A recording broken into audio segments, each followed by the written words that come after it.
Stéphane Kremer. Merci Madame la Présidente.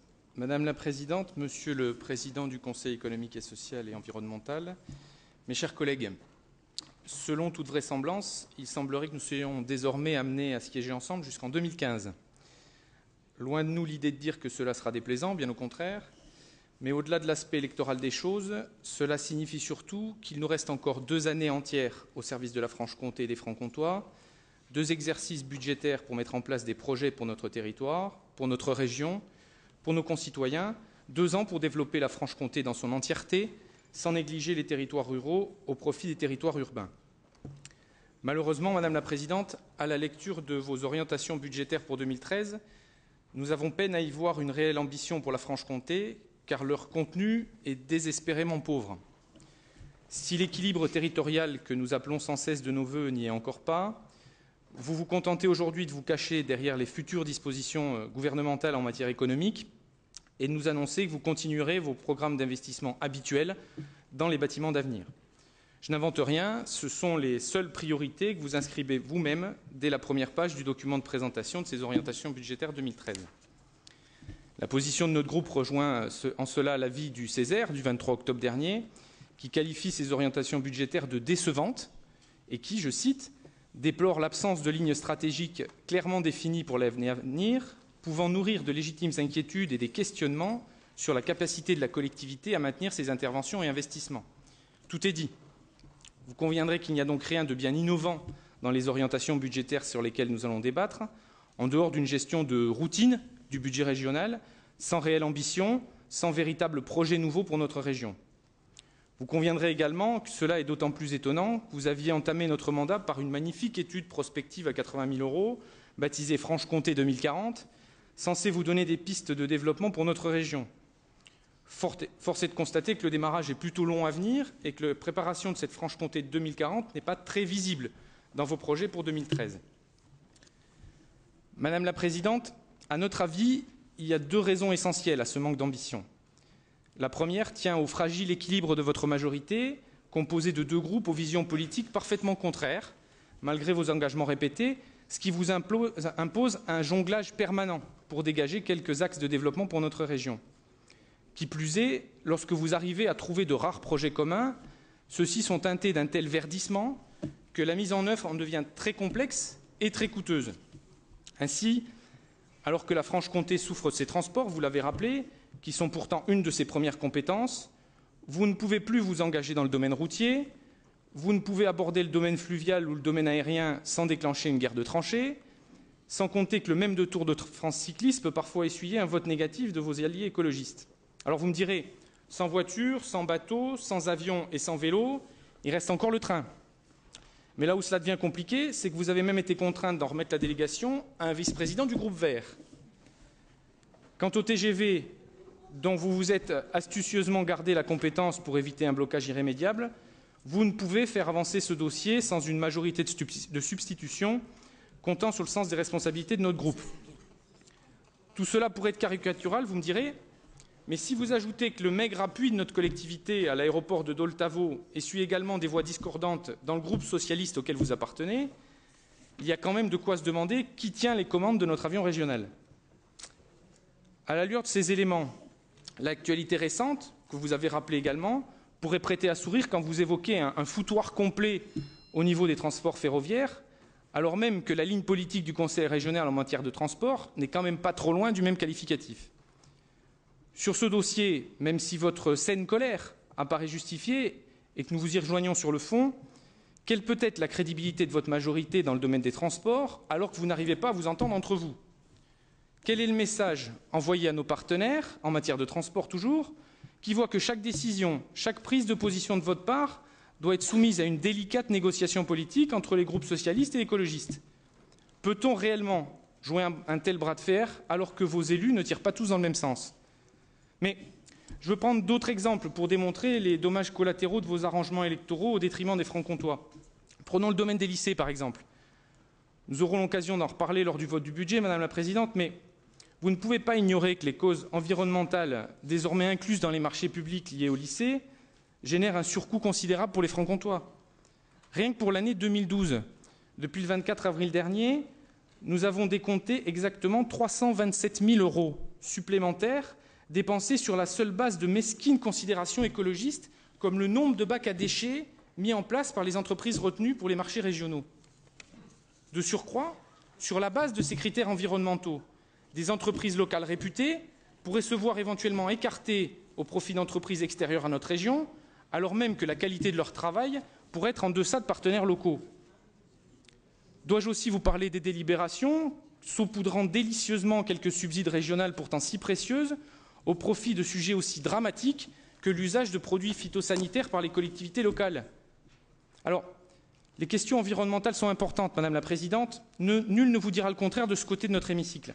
Cependant, nous pensons simplement que le temps n'est pas aux tergiversations pour aboutir à de maigres projets qui pourraient être soutenus par les deux composantes de votre majorité, qu'il n'est pas non plus à la dilapidation du budget régional en contrepartie d'un semblant de cohésion avec la composante écologiste de votre majorité, mais que les Francs-Comtois attendent de l'ambition, de vrais projets d'envergure ou une véritable politique volontariste du Conseil régional pour traverser la crise que notre pays connaît depuis 4 ans et a fortiori notre région. Voilà la vérité, voilà ce qu'attendent vraiment les Francs-Comtois dans le contexte actuel. Notre devoir, votre devoir, est de répondre à ces attentes.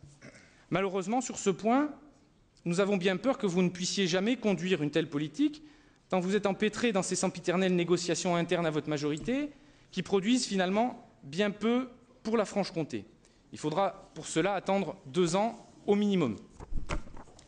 La seconde raison évidente de cette absence d'ambition réside dans le fait que vous allez être désormais tributaire du changement. Vous avez souhaité une alternance au niveau de l'État, vous l'avez obtenue. Désormais, vous êtes censé soutenir la politique gouvernementale proposée par votre président normal, mais elle ne va forcément pas vous faciliter la tâche. Pour cela, après avoir composé avec les discordances de vos élus, il va aussi vous falloir composer avec les décisions gouvernementales, à commencer par celles qui vont obérer l'économie dans notre pays. En effet, Madame la Présidente, mes chers collègues de la majorité, comment allez-vous pouvoir conduire une politique de soutien à l'emploi et au développement économique alors que votre gouvernement va taxer de manière massive les entreprises créatrices de richesses et d'emplois dans notre pays? Avec le nouveau prélèvement de 10 milliards d'euros supplémentaires imposé aux entreprises par la loi de finances 2013, pensez-vous sincèrement que celles-ci vont investir, innover, embaucher ou chercher à faire de nouveaux profits dans notre pays?